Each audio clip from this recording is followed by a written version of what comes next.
In the late night, in the forest 200 miles away from Forest City, a wild scouting team was on the run. They had looks of panic and kept looking back, like something terrifying was chasing behind them. According to the different beasts appearing at different times, the catastrophe was divided into stages. The appearance of night moths was a sign of the catastrophe entering the mid-stage. These were beasts that were active during the night, and when they appeared in a pack, it meant the start of the dangerous night battle. Feeling the cold and darkness that was inches away, the three of them were horrified. Fume clenched his teeth, his heart filled with regret. Turned out this way again. This is not the first time. He had experienced 3 catastrophes, and all 3 times, he had been chosen for the wild scouting team. He had wandered near the gate of death countless times, and the scars on his body still hurt sometimes. As he sprinted, he could not help but think that he was just about done with such a life. Back when the catastrophe first came, supers came back from the galaxy willingly to protect the race, and Fume did too. However, now, he only felt tired of the resistance. Boiling blood would cool down sooner or later. He kept giving but never received anything in return. After all those years, Fume's patience had long worn out. He did indeed love his home, but it did not mean that his race could use him however they wanted to and see them as tools. Their reasoning for the continuation of race had long become a tired excuse in Fume's ears. It was way too unfair. Fume's patience had reached its limit. He had to give up his reward as a mercenary to the race, and he had to give his life in times of danger. What gave his race the right to ask so much of him? Just because it was his own race, could he not ask for anything in return? What gave them the right to make someone strong like him take so much responsibility? The long-lasting explosions from the cannons lit up the night sky. This beast wave lasted for 5 hours. The battle had reached the heated stage, and the third defense circle was filled with the carcass of the burrowing beasts. The iron defense team had been battling for way too long and had to change shift. Everyone's armor was more or less damaged. Neville was surrounded by a group of maintenance men with electric welding devices, and at this time, he saw Han Zio walking over. Because of Lurden, Neville had an impression of Han Zio. He said in a low voice, "Mercenary, return to your position. I want to request for the change of mission," Han Zio said. "There's no mission safer than what you're doing now." Neville's tone was very harsh. He had seen many mercenaries requesting to change mission on the spot because they were terrified by the catastrophe and did not want to stay in the dangerous front lines. The Sunals would not force the mercenaries to take part in dangerous battles. They would only deduct a certain amount of credibility points and reward. Of course, Neville would usually get rid of them as soon as possible. He felt that even saying a single word to them was a waste of energy, so he would rather use that time to close his eyes, rest, and recover some energy. However, the safest job that these mercenaries could request for was what Han Zio was doing right now. Neville did not know what this Black Star's issue was. Was he just too afraid of death and wanted an even safer job? No, he was Lurden's friend. He did not look like such a person. "My team wants to join the scouting team." As soon as he said that, the resting soldiers and mercenaries looked over in surprise. Neville thought that he had misheard. This was the most dangerous mission, one that mercenaries would practically avoid at all costs. This was the first time that someone had requested to take on the scouting mission. Neville was a man of few words, but even so, he could not help but ask, "Why?" "My members have some special abilities. They are most suitable to performing dangerous missions," Han Zio bluffed. "Also, Lurden is my friend. Even so, I still need to be paid. That's my principle. I will request it to above." Neville's tone was not as cold anymore, and the surrounding soldiers showed their respect. No matter what reason they had, these mercenaries were willing to put themselves in danger for the Sunal race despite being strangers, and this action was more than enough for the people of Sunal to appreciate them. Not long after, a new mission popped up on the interface, Scouting the Wild. The reward was 8,000 Inas, and since it was a mission given to the entire mercenary group, the other players triggered it as well. Scouting the Wild was indeed dangerous, so Han Zio was not planning to go himself. Instead, he made the players carry it out. They would not die anyway, so they were most suitable to act as scouts, and he could still get the reward while the players did the mission. The players were surprised. Although it was safe to stay in the camp, it was also boring. Now that they were motivated by the reward, they were looking forward to carrying it out. The players did not care about the danger of scouting the wild at all. "One more request. I hope to join the battlefield repairs team personally," Han Zio said. "I'm a mechanic, quite a skilled one." "Battlefield repairs." Neville frowned. "I feel that this job is more suitable for me. Repairs were considered as part of the logistics, all covered by the people of their own race. Letting mercenaries do it was a waste of resources, and it was equivalent to throwing their money away. However, Neville did not reject immediately. The Black Star mercenary group had just applied for the most dangerous mission, and their leader's request did not cross the line. A sharp alarm rang from the base. Hanzio stopped his steps and looked around. Level 2 warning. The catastrophe is now in the middle stage. A mysterious cold atmosphere spread, and a group of black shadows flew out of the forest. They were covered in black fog and flew across the field a few meters above the ground. They easily avoided the minefield and dodged the majority of the ranged attacks with their agile movements. A bright light soon showed the appearance of these creatures. They had dark gray flesh without any hair. They were at least 3 or 4 meters tall and did not have any facial features. They had 2 antennae on their head to sense the environment. 4 long claws extended from their body, and they had strong beast legs and a pair of dark bat wings. In addition, there were 3 whip-like tails filled with spikes. The night moth. Hanzio recognized this beast from the initial briefing. The appearance of these beasts meant that the catastrophe had moved past the first stage and reached the middle stage, with the first stage being so threatening, and the later stages being at least a dozen times more dangerous. The deaths and damage would clearly intensify. The retreat order was sent through the earphone. All maintenance staff, fall back to the 5th defense line and enter the base. Hanzio naturally followed the order and headed back to the metal base. The doors and windows were locked tight, and no exit could be found. It was the required safety measures, so the staff could only watch the battle outside through the window. Suddenly, the defense lines all turned on powerful full-beam headlights and pointed them to the sky. The dark night became as bright as day. The approaching night moths screeched as the light shone on them, and they lost all sense of direction as they collided with one another, rolling on the ground as if they were drunk. Then, quite a number of night moths landed on the minefield and exploded into pieces. The night moths' antennae were sensitive to light, so they could only move in the dark. The Sunals had prepared specific plans for certain types of beasts. After reaching the middle stage of the catastrophe, the mission was not as simple as just shooting bullets. Now, the troops had to use specific tactics to deal with certain beasts. The tactics had been obtained from all the bloodshed of previous catastrophes, and they would surely reduce the damage. The intense battle dragged on until dawn. The remaining night moth finally backed off, and the battle reached a temporary peaceful stage. At least a few thousand soldiers had died in the span of a single night. It was the deadliest battle so far. Countless corpses had been put into corpse bags and sent to the backline. Many family members of the soldiers lived in the city. Their glorified sacrifice was not only because of their pride but also for their families. Their corpses would all be identified by the families, and the night was filled with painful wails echoing from the city. The soldiers that had still been well and alive the night before turned into corpses in a few hours. The morale of the base hit rock bottom. The soldiers were exhausted after last night. They could not even take off their armor in case of an emergency attack, so they scattered and sat on the ground, staring into the sky without thinking of anything. Hearing the cries of the families, the soldiers realized that they could be one of those corpses in the next few days. In such an atmosphere, the mercenaries could only stay quiet and prepare their equipment. This scene reminded Hanzio of Planet Aquamarine. No matter where one traveled in the universe, the suffering that war brought was the same. Suddenly, there was some movement on the side. A large group of scouts had returned to the base. They were well respected by the Sunals. A lot of soldiers stared at them, and some saluted out of respect. All the high officials from the military showed up and welcomed the returning troops. Furness waved his hand and said, "We have lost a lot of brothers. We brought back as many corpses as we could." The crowd spread out and put down 20 or so corpse bags on the ground. They were all Sunal supers. Fume was also one of them. Hanzio looked around and did not see Lurden's corpse.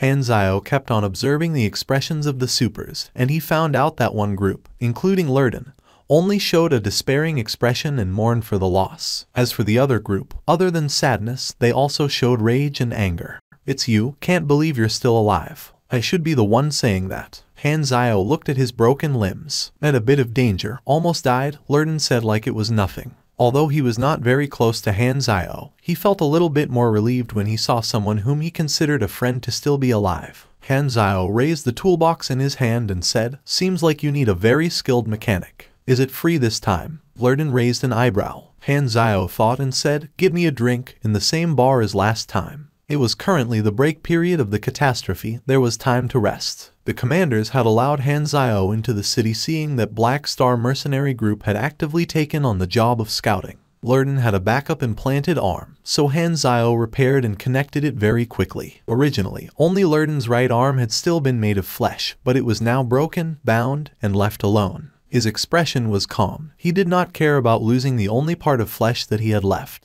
The two entered the city and came to Hurless Bar as Hanzio had requested. There was quite a number of customers that day. All of them were civilians from nearby. The soldiers were bathing in blood and fighting outside the city, and most civilians hid in their home or in the official emergency evacuation areas. There were also some that chose to use alcohol to get rid of their terror. 90% of the shops in the entire city were closed during the catastrophe, but Hurless Bar opened as usual, so the place was a little noisy. Hanzio looked at Lurden's broken arm and said, "Don't you feel pain?" Lurden shook his head and said, "When I went through the implant operation, I told the doctor to cut off my nerves, so that injuries will not affect my combat ability. You're in a spur, so implants will weaken your power. Why did you do it?" "It's fine to be weaker," Lurden said calmly. "I can live longer this way. A dead man is of no use. To choose implants to live longer, and to actively execute the most dangerous mission. Your love for your race really is strong." Hanzio's eyes sparkled. "No one is born a hero. The supers of Sunil seem to be too selfless. You guys must have your reasons. How about tell them to me? I'm quite curious." Lurden kept silent for a while. His expression became nostalgic, and the look in his eyes started to change a little. It was like he could hardly keep his calm when he thought about the past. He said slowly, "Just like every other Sunil, I once had a complete family. My father was strict, my mother was kind and warm, and I had 2 younger sisters. When Dark Star attacked, I was still a kid. Even now, I can still remember the laser cannons descending from the sky, thick like waterfalls, turning the largest buildings in the city centers into ash in an instant. We joined the evacuating crowd, and the military protected us. They knew clearly that staying behind meant death, but they still prioritized guarding us and sending us away. The first time the catastrophe came, although the disabled soldiers could have been protected, he actively requested to go into the battlefield, where he died. Afterward, I heard that he belonged to the team that protected my group of refugees. I even once received food from him." Lurden shook his head. "I owe everything to the race, therefore, I contribute everything I am able to." Hanzio turned around and looked at Hurless, who was leaning over, eavesdropping. The man was expressionless, and he turned around and walked away impatiently as if he had absolutely no interest in this kind of conversation. "Let's not talk about me, let's talk about you." This time, Hanzio suddenly stood up and cut him off. "Pardon me, I have a private matter to settle. I need to leave for a while." Lurden was speechless. Shouldn't friends share such stories? Why is he running away after listening just to my experience? I feel I've been taken advantage of. I want to talk to you privately. Hurless suddenly became cautious. "What do you really want?" Hanzio was direct this time. "I know many things about you, such as your strength, what your older brother left for you, and other stuff. Maybe you will be interested to hear about Sunil's future." Future. This word made Hurless very surprised, and he became even more unsure of Hanzio's goal. "Who are you?" "I'm a foreseer, or you can call me a prophet." Hanzio gave a weird smile. The reason for him to come into contact with Hurless multiple times was because he knew Hurless' hidden identity. He was the main character of the Sunils. "Since you can see the future, do you know what I will eat tomorrow morning? It's okay if you don't believe my identity, you just need to listen. Time will prove if what I say is true." Hanzio ignored Hurless mocking and started his performance. He purposed acted mysterious and said with a voice only 2 of them could hear, "Contradictions have already appeared. Not long now, the guardians of your race will split up, and planet Sunil's revitalizing dream will forever be shattered. The catastrophe will finish all of your resources and hope. The only path left will be to look for help and become a subsidiary of an advanced civilization. Your people will spread to live in different cities, gradually losing your independence, relying on the strong, then slowing losing your heritage and spirit. Your past will become your words, recorded into the history books of the other higher civilizations. Your children will only come to know of the history of your race through words. Your race will be another withered race in the broad universe." Hanzio used vague words to describe this future to Hurless, letting him know that the Sunil's future was covered in darkness. "Why did you tell me something like this? Do you think I will be interested?" Hurless asked indifferently. He raised his head and gulped a mouth of alcohol, looking completely unconcerned. "Because I saw your ending. Many things can be prevented." Hanzio smiled. Hurless put down the glass and said curiously, "How do I end?" Although he did not believe that Hanzio was a so-called prophet, most people would be curious about their future. Hanzio stopped instead with a smile and said, "When you believe I'm a foreseer, I will tell you." "I already do." Hurlus took back what he had said previously. "If you really believe, you're welcome to actively find me next time." Hanzio smiled. Lying did not work on him. Hurlus was the storyline main character of Sunol. According to this person's experience, Hanzio thought that there was a chance to take away this main character role. At this time, Hurlus was still an alcoholic escaping from reality, not matching up the style of a storyline main character. At this time, an argument could be heard from the corner of the bar. One of them was clearly drunk and had a conflict with his friend. It seemed like they were on the topic of the survival of their race, and they had a conflict due to disagreements. "You don't know about SHT?" the friend said furiously. "This is all part of Godera's plan. They purposely migrated us to a dangerous planet. How could they not know this planet's actual environment? Godera wants us to beg them." On the other side, the drunk man spun the alcohol bottle. He was very emotional as he shouted loudly, "Then we beg Godera. What can race honor do? Only staying alive is important. These leaders' heads are all full of SHT. Too many people died every time. My 2 younger brothers died in the army. All of this is useless, so we should get help from Godera. Why are we acting so tough? These supers are useless. If they really were strong, the catastrophe would be long gone. Everything you are enjoying now is because the heroes fought their lives for it. Who are you to talk?" The drunk sneered and said, "This is what they should do. With ability comes responsibility. If not for the race's cultivation, they would be ordinary people just like me. People like you are so disgusting, you should be sent out the city." The drunk sneered again. "Even if the city's defenses are broken through, I'm a civilian that will be prioritized in the evacuation. I won't be the one dying anyway. You don't deserve to be protected." The crowd became even more furious. The argument became heated. At this time, a very young guy pounced at the drunk guy furiously and started a fight straight away. He pressed the drunk man to the floor and punched his face rapidly, with blood splashing onto the floor. The others saw that there were blood and hastily tried to pull the young guy acting on impulse away. "Lana, calm down. Stop punching. He's going to die." Lana gave a few more punches before he finally stood up with hatred and got pulled aside. The drunk man was bleeding from his nose and mouth, unable to stand up after receiving a heavy beating. The unconcerned expression faded from Hurlus' face, turning a little serious. His eyes sparkled, and unlike his disguise,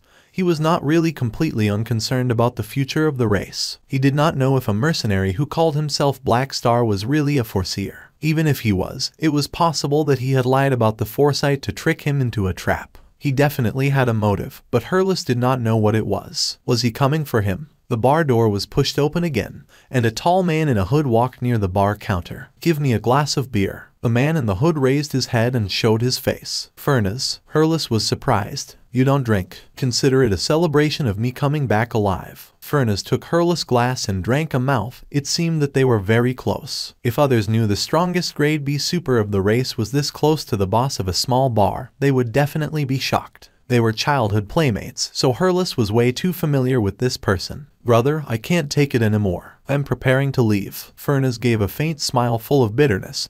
Hurlus had never seen such an expression on this resolute face. "Leave." Hurlus was shocked. "The universe has endless possibilities," Furnace said. "Only when the past is cut off can one go forward. I don't want to be held back by the race anymore. There are many warriors who have the same thought as me, so we will not return after this catastrophe. We have protected the race long enough. Many friends sacrificed themselves, and some people begged for our protection, yet they feel it's a given. This is not our obligation, and there is no need to continue. We have done more than enough. Maybe the race accepting help from Godera is the best ending. At least no one will die for nothing anymore. Even you are giving up." Hurlus was completely shocked. Suddenly, Hanzio's words appeared in his head. "Is this the split that guy predicted?" Furnace shook his head after listening. Without any change in his eyes, he said, "Staying alive is the most important. As long as the people are alive, the ideals will not die." "Is that really the case?" "But the Furnace I know absolutely would not abandon our race." "You're alive, but you have changed." Hurlus saw Furnace's expression and knew that he had decided and was not going to be convinced. Having always seen Furnace as the noblest friend he had, his emotions were in turmoil. Now, he could never look at him the same way. It was like he became a stranger. "Then why did you come to tell me this?" Hurlus asked. Furnace shook the bottle and said softly, "Honestly, I dislike you a lot. You have stronger powers than me. but you hide and accept our protection without hesitation. Never mind, let's not talk about this. I just came to tell you about it. It's up to you to continue to avoid everything or to stand up. Furnace pulled up his hood and left Hurless to dwell on that thought. Since the seed was already planted, Hanzio did not enter the city again. He stayed outside the city and carried out his battlefield repairs. Upon entering the mid-stage of the catastrophe, the battlefield became more heated and tragic. 8 days later, the city had a strange calm period. The alarm signifying the last stage of the catastrophe sounded, and this time, everyone received breathing masks. Not just the logistics personnel, even some supers entered refugee facilities. An overwhelming hum of insect wings flapping appeared, and thick and black clouds swarmed over. These were all extremely aggressive small insects, concentrated like a wave. Whoosh! In the defense circle, some kind of device shot out purple-red biohazard gas and covered the entire camp. Poisonous gas was the best form of attack for this kind of tiny insects in large numbers. This specially made poisonous gas was very strong. Even flying insects that could endure fire would fall to the ground after tens of seconds, then struggle till their death. This time, thunderous roars appeared, and enormous beasts with an average height of more than 10 meters charged forward together with the swarm. The beast wave at the last stage was much more terrifying than the previous stages. These beasts were all species at the top of the food chain in planet Sunil. Bone armor wore elephants that stood tens of meters tall, lava-flying serpents that breathed scorching fire from their mouths, and many more. It would take a defense team at least 20 seconds of focused fire to kill one beast. The poisonous gas was everywhere. It was a weapon to kill the swarm, but it was also a double-edged sword. If the armor of a soldier were torn open by the beasts, they would also be affected when they were exposed in the poisonous gas. Even though every soldier's armor was equipped with the antidote, it would only delay the effect of the poison and make it non-lethal. However, it would still paralyze the person affected. The Sunil's technology could not formulate a poisonous gas that was only effective on insects, so they could only use strong biohazard gas. While the gas was a double-edged sword, it was the only way to deal with these flying bugs. A group of them could suck a Sunil completely dry in half a second, so they absolutely could not let them enter the city or it would be a horrifying disaster. They had to stop it outside the city no matter what. The two outermost lines of defense were already about half destroyed after the previous two stages, and this was the Sunil's disadvantage as well. The beast wave approached the defense team camp against the cannon and fire. The ground shook violently, and a bone armor war elephant charged toward B-12 defense team in an overwhelming form. Even Neville, who had iron will, could not help but be nervous because of the pressure from its enormous size. At this moment, a large stream of light covered in electric sparks descended from the sky, blasting half of the bone armor war elephant's body away, and its flesh splashed onto the ground. Neville looked up. This stream of light had left a distorted mark across the sky, and its ending was connected to the battleship. The 9 battleships in the sky finally fired after doing nothing for half a mouth. Blue light surged in the electromagnetic rail cannons, shooting out bullets covered in electric sparks,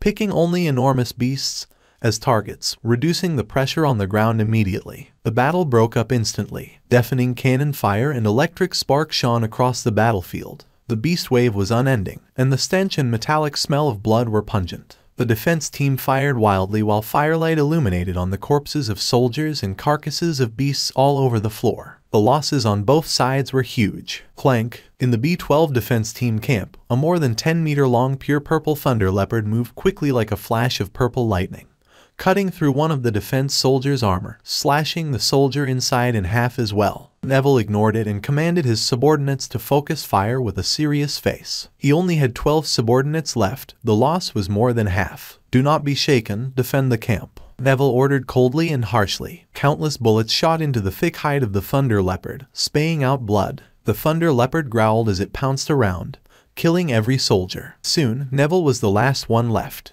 During the rare calm period, another group of scouts returned, and all the players came back. The expression on everyone's face was relaxed, like they did not carry out a dangerous mission but went sightseeing instead. Being in dangerous areas gave no stress to the players at all, they would revive anyway. The people of Black Star gathered, and after sizing them up, the mercenaries around immediately realized something shocking. It looks like they did not lose anyone. What? Every single one came back alive. The mercenaries were completely shocked and curious. They hastily asked from the other members of the scout team and got the answer that these people would revive. Their expressions quickly turned into envy and fear. In the universe, supers that would not die were the most difficult enemies, and no one dared to take them lightly. In Forest City, most people stayed in front of their televisions and watched the live report of the battlefield situation. In such a crisis, the media did not report any fake information at all, they were all the true situation. In an extremely nervous state, they were still able to barely hold on.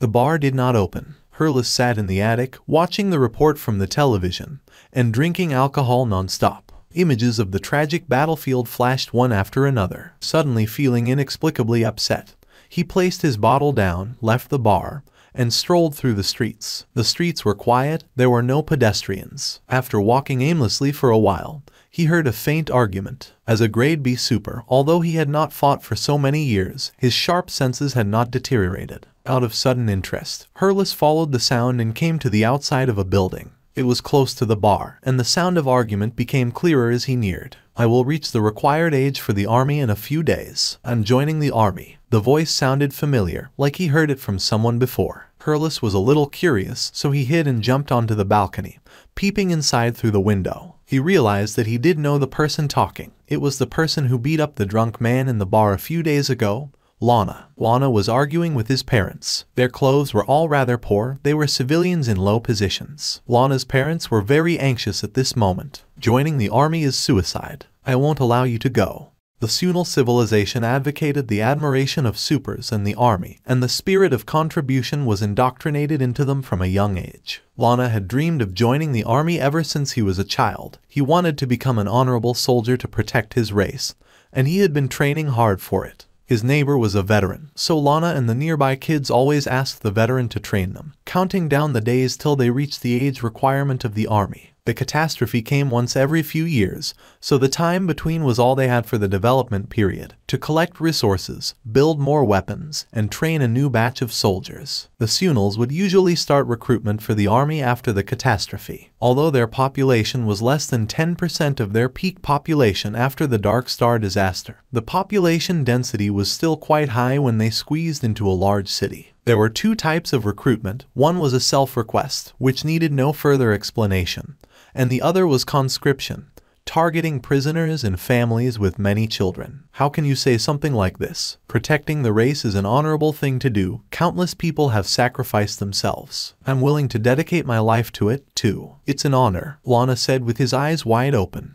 You're still young and don't understand many things, Lana's parents said. There are so many people joining the army every year, it won't make a difference if you don't go. No, it's a shameful thing. My dream is to protect our race, Lana said passionately. Then have you thought about us? Lana's mother was sobbing. You used to always look for Mr. Neville next door for training. Yesterday, he was killed in action. His corpse was transported back, shattered. You did not witness the scene. His wife fainted while crying many times, and he left a child with only a mother, only able to get past the days with pension money. It's way too heartbreaking. He still has a kid of a few years old to raise, and we are already old. We only have one child, you. If you die, what do we do? How do you want us to live? Lana could not speak properly as he mumbled. This is not right. Lana, be it supers, the army, or Mr. Neville, they are all great people, but we are just normal civilians. I love my race, and I will work to contribute to the race. The battlefield shouldn't be something in our consideration. The father placed his hands on Lana's shoulders and spoke with a heavy heart. He respected supers, and he respected the army too. While he appreciated the contribution that they made, when it came to himself, he could not make the same choice. Lana lowered his head and stopped speaking. Lana, you have to promise us, the mother said anxiously. I promise, Lana said unwillingly while looking down. I will enter military service, not the army. His parents heaved sighs of relief. In his memories, Delvis was still wearing a pair of thick glasses, with messy and oily hair that had not been washed for a long time. His white research coat looked like a robe on his short and thin body, appearing weirdly funny. Delvis pushed his glasses out of habit,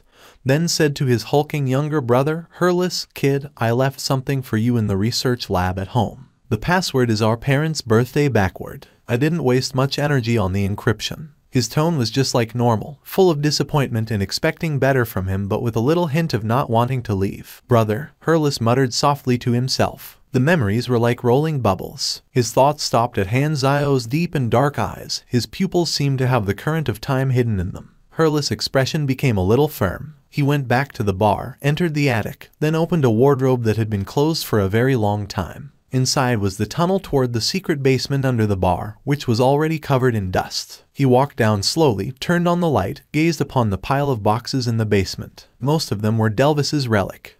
During the Dark Star disaster, Hurlus had relied on this armor to stay alive, and he had never used it after that. Thus, it had simply collected dust in the basement as a souvenir of his older brother. It was possibly the last usable commander-class armor in the entire Sunal race. Thank you for watching. Subscribe and enable notifications so you don't miss the next chapter.